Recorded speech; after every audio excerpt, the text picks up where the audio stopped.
Tanjak ni adalah datang daripada perkataan tanah yang dipijak. Kata Laksamana Hang Tuah, dijunjung orang Melayu, alif bata. Agama, bangsa dan tanah air. Agama, simbolik dia adalah Al-Quran. Bangsa, simbolik dia adalah keris. Tanah air, simbolik dia adalah tanjak. Maka tanjak ni sebenarnya dia melambangkan kepada tanah air.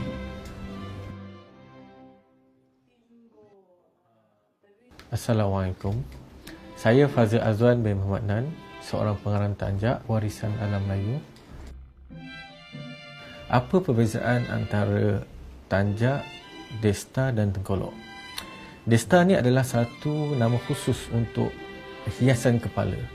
Maka tanjak pun orang boleh panggil desta, tengkolok pun orang panggil desta, semuta pun orang boleh panggil desta. Tanjak, dia mesti kena ada syarat-syarat tertentu baru boleh dipanggil tanjak. Manakala tengkolok ataupun yang semuta, dia bebas. Kalau orang panggil tanjak itu tengkolok, betul. Tapi kalau tengkolok orang panggil tanjak, salah. Sebab tengkolok ada tengkolok perempuan dengan tengkolok lelaki. Tapi tanjak ni hanya untuk orang lelaki sahaja. Tanjak dia mesti ada memberi 3 syarat, iaitu dia mesti ada tapak dengan bengkung, dia mesti ada simpul dan dia ada karangan ataupun nama solek. Tanjak ni dia dah ada nama. Daripada nama tu baru kita mengarang, maksudnya kita memasukkan falsafah-falsafah tentang apa yang nak dimaksudkan dengan nama tanjak tu. Sebenarnya ada beratus tanjak yang ada. Antaranya ialah Balung Raja, Dendam Tak Sudah. Dia ada tanjak Pahang, iaitu menyusur angin. Ada tanjak Ajutan Bingas, Anderi Guru Selebu. Ada tanjak Mahkota Alam dan sebagainya. Di negeri-negeri, dia ada tanjak-tanjak dia yang tersendiri. Jadi dekat situ, contoh macam di Perak, almarhum Sultan Azlan Shah, dia memakai ayam patah kepak. Di Negeri Sembilan, dia memakai Dendam Tak Sudah. Di Terengganu, dia memakai tanjak Belalai Gajah. Di Kelantan, dia memakai Getam Budu. Tanjak yang saya pakai ini adalah tanjak Anak Helang Kembang Sayap, yang tanjak daripada negeri Selangor. Tanjak yang kita tahu dekat negeri Selangor ni tanjak Balung Raja je. Tapi sebenarnya ada banyak lagi tanjak negeri Selangor yang orang kata dah pupus sebab tak ramai yang boleh mengikat tanjak negeri Selangor ni. Yang ni salah satu daripada tanjak negeri Selangor. Dekat situ sebenarnya dia ada lagi pangkat-pangkat dia. Maksudnya Sultan pakai tanjak ni, Laksamana, so pembesar-pembesar 4. So dia punya pemakan ni sampailah ke orang kebanyakan.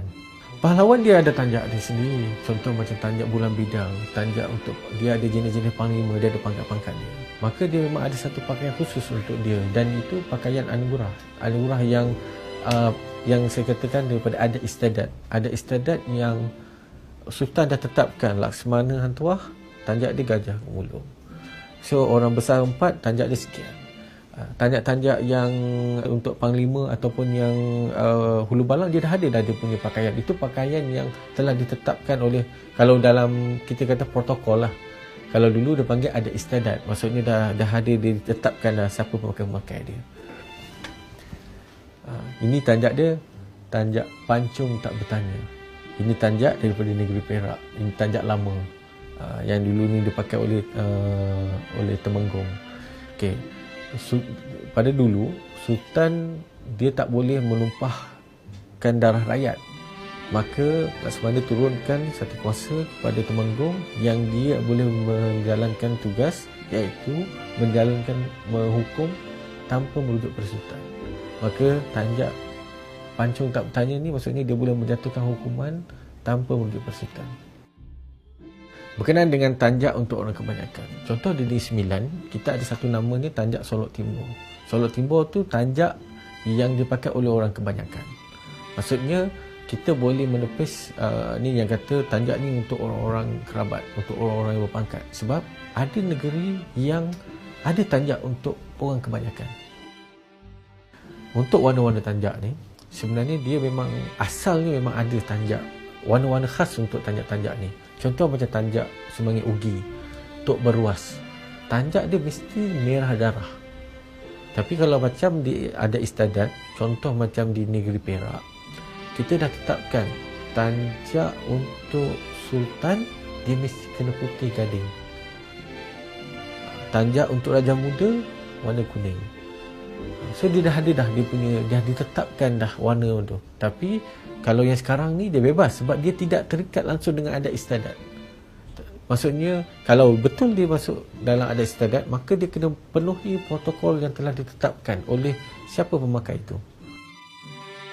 Tanjak ni dia ada karakter-karakter dia. Dia ada sombong, mewah, megah, duka cita atau bunga. Okey, contoh macam sombong. Kenapa ada tanjak jenis sombong? Tapi yang ini sesuai untuk ketua tentera. Sombong ni bukan sombong yang jenis negatif. Maksudnya, kalau kita panglima perang, kita perlu ada satu orang nampak sebagai sombong, sebagai seorang ketua. Kalau tak nampak benda tu, macam mana orang nak gerun dengan dia? Okey, untuk megah dan mewah, untuk sultan, kita perlu buat satu tanjak yang untuk dia nampak dia punya apa orang kata karisma dia sebagai seorang sultan. Jadi memang itu tanjak untuk mewah.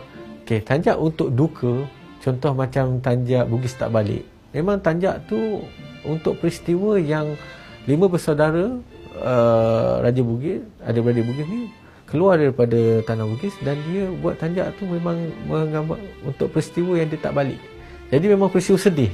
Dan bunga-bunga, tanjak yang jenis bunga lah, macam getam budu, tanjak-tanjak yang lebih kepada memang untuk cantik. Okey, contoh macam kita pakai tanjak kepada satu majlis kematian. Kita tak boleh nak pakai tanjak yang jenis megah atau sombong. Maksudnya kita kena cari satu tanjak yang sesuai dengan majlis. Maksudnya kita kan contoh ada majlis kematian ataupun majlis yang orang sedang berduka.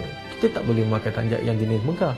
So kita kena pakai tanjak, contoh macam tanjak Bugis Tak Balik, yang memang sesuai dengan karakter dia adalah untuk tanjak duka ataupun sedih.